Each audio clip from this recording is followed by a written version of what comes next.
तो चलिए दोस्तों, बहुत सारी इंपॉर्टेंट चीजों को कवर करना है। Let's start with the first Q2 के number LG electronics. LG electronics के Q2 नंबर हमारे सामने आ चुके हैं।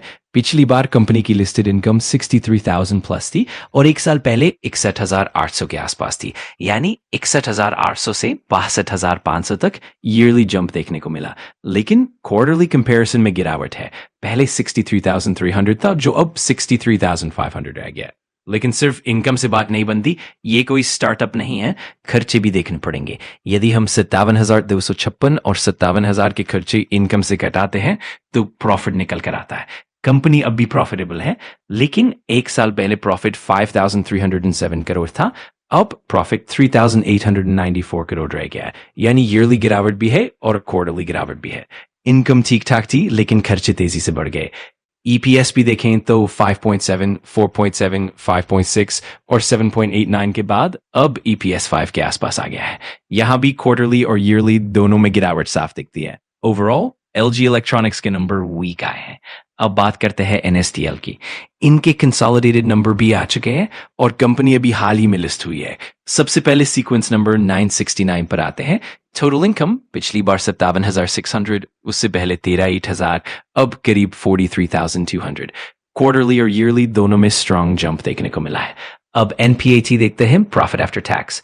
8,900, 9,600, 9,500, 9,800 और अब 11,000। प्रॉफिट में भी क्वार्टरली और ईयरली दोनों में अच्छा जंप आया है। ये सिर्फ एक ओवरव्यू है, डिटेल में नंबर पढ़ना टाइम कंज्यूमिंग होता है, लेकिन डायरेक्शन साफ दिखती है कि NSTL के नंबर स्ट्रॉन्ग है। एशियन पेंट्स लगातार मजबूत होता जा रहा है। JP मॉर्गन ने एशियन पेंट्स पर पॉजिटिव कमेंटरी देते हुए इसका रेटिंग अपग्रेड किया है।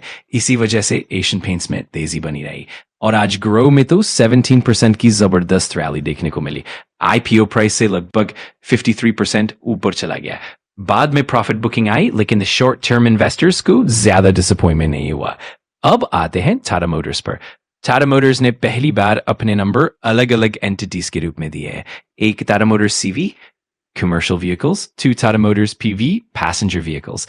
कल की लिस्टिंग काफी दमदार रही थी। आज के नंबरों में दो अलग अलग सेट मिलते हैं, क्योंकि अब दोनों एंटिटीज अलग हैं।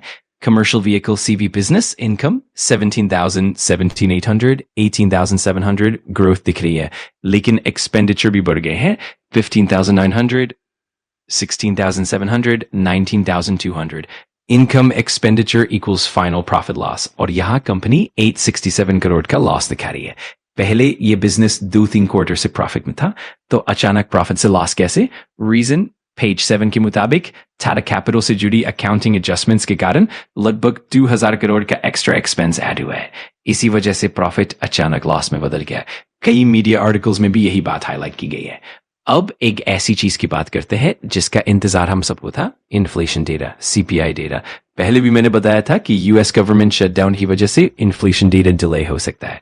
शटडाउन हट गया, लेकिन फिर भी एक्सपेक्टेड टाइम 7 PM पर डेटा रिलीज नहीं हुआ।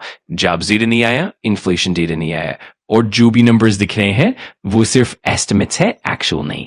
एक्चुअल डेटा तो गवर्नमेंट एजेंसीज पब्लिश करती है और वो अभी तक नहीं आया है। इससे अमेरिकन मार्केट में कंफ्यूजन बढ़ गया है। फेड की अगली मीटिंग आने वाली है, रेट कट होगा या नहीं ये इन्फ्लेशन पर निर्भर करता है, लेकिन एक्चुअल डेटा है ही नहीं। Next official monthly CPI data दूसरे हफ्ते में आएगा, लेकिन तब तक फेड की मीटिंग हो चुकी होगी। तो फायदा 0 और नुकसान कंप्लीट अनसर्टेनिटी। सबसे बड़ा सवाल, शटडाउन हटने के बाद भी डेटा क्यों पब्लिश नहीं हो रहा? लेट्स सी आगे क्या होता है।